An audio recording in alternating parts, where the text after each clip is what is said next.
So I'm here on Mount Shasta in a place called Red Fir Flat, and it's a dream come true to be here.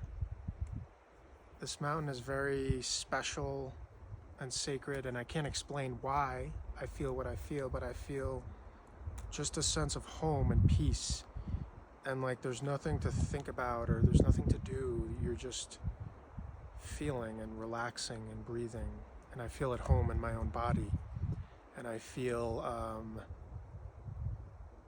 just content to not speak so much, but I'm smiling more and laughing more. And I think it's places like this that teach you that heaven frequency, where there's nothing to do or to achieve. It teaches you that you're just worthy of love, and there's nothing that you need to do to earn the love, which is strange for our minds. So I feel like I'm having a lesson in self-love on this mountain. Like, why do I deserve love? What is love? What does it all mean? Why do I spend all this energy doing this, this, and this? And is it my birthright? Is it that eternal hum or that eternal vibration where I can just tap into it at any time and return to it? So there's nowhere to go, You can climb, you can win the matrix and win all the money and everything, but where are you really going? You're just running in circles, Then you return to the light again. And it's places like this that really sort of puncture and make a break in this dimension and just sort of remind you what heaven is. I believe that's why it's here. And even observing the people around Shasta, they seem to have this like little secret or something that I want to get in on and I want to know. But it's like a sense of peace and contentment, like an enlightenment. The people in this region and around this mountain, there's just a lot of mental space that is not occupied by a lot of the normal BS. So you're just feeling in your heart. I feel more at home here. I don't feel so out of place. I feel like I belong here. I feel like this mountain is just exuding a medicine, a love. And it feels so good to just soak in that love. And from that place, there's nothing to gain or to be or to figure out. You just kind of are the love and shine the love and return back to that light, that eternal light. So from the ego perspective, from the self perspective, you're just like, it's all just such a trick. It's just a big dumb trick, to fight for things and be in battle mode and be in achievement mode and all this. I feel extremely lucky and grateful for every single event, every single moment, every single person that led me up to this point in my life. And I feel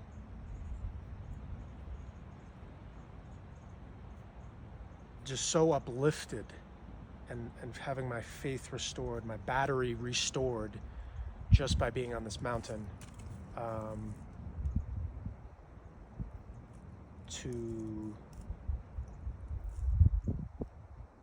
And I believe for sensitive souls that have that calling, when you have those calling to go to those places or those sacred sites, it's for a reason, to learn about a part of yourself and to remember again. But it's such a silly game we play. Just forget and then remember again. Forget and then remember. Go into the blindness, go into the ignorance, then remember again. And then, I was reflecting a lot on my life, having that sense of homesickness and feeling people have been mean to me and cruel to me and sort of playing the outsider. And I know a lot of you have had that experience too. And understanding that it's an experience that teaches you and trains you for your role. It was serving you. You know, the dark nights of the soul, the hero's journey, the pain, the being ostracized, the being attacked, feeling alone in the world, feeling like you're not in your body, you're not grounded, you're not even feeling at home in this dimension. And now you're coming into a period where you're going to serve others, and you're going to serve that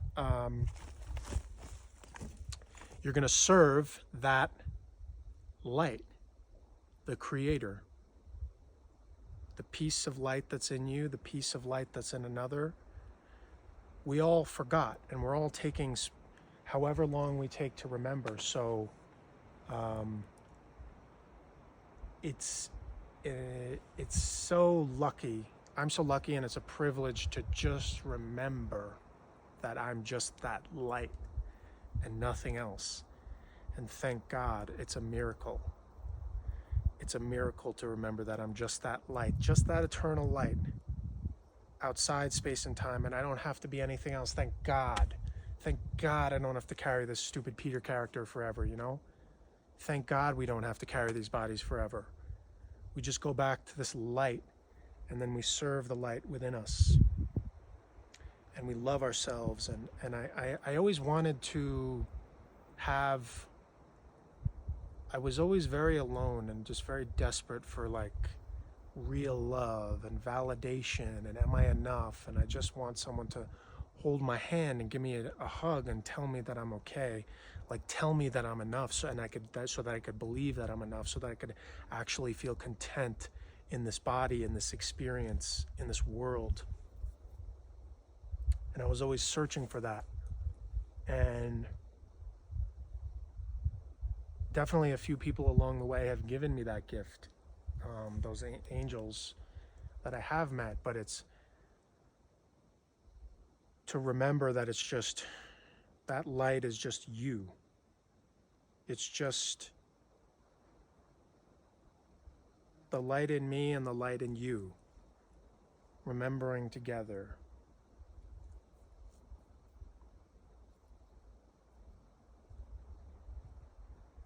And through that process, I've learned, you know, the feeling of having those, you know, panic attacks and feeling out of my body and never feeling like I'm literally here, like I'm here, I'm not here. A certain detachment or schism or soul fragmentation where you're just talking with the other worlds a lot, and you feel like you're in two worlds and you don't belong, and you're homesick for the other world.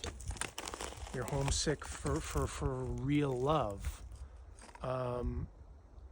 Not belonging, feeling like a stranger, an outsider, a foreigner, because your energy doesn't mix and match with people. But the miracle in this moment for me is remembering God's love. God's love. It's always there. It's always eternal. That's the tricks we play. We think we need to do something to earn that love, but it's always there, and it's always pouring in that universal energy. It's always there. We just have to remove the blockages and the lies and the programming and the trauma to get it. And then we receive that love, and then we're a beacon of that love. So it's a privilege and an honor to serve. And I know that I've been prepared, and now I'm coming into more of my life where I have to push myself out there, communicate, talk, hold space, be there for people, be in my purpose, be in what I need to do. Where am I being called to serve? That's the honor and joy of life. Where am I directing that light from within me to help others remember their light? Just like this mountain or the sun or the trees or some person that comes into my life, everyone's sparking everyone else. So it may take 10, 20, 30 years. There may be a lot of people around you that don't have a clue. They don't see you, they don't communicate, whatever, but you were put here to hold that light patiently, to set an example, to be an example, to hold the template for love.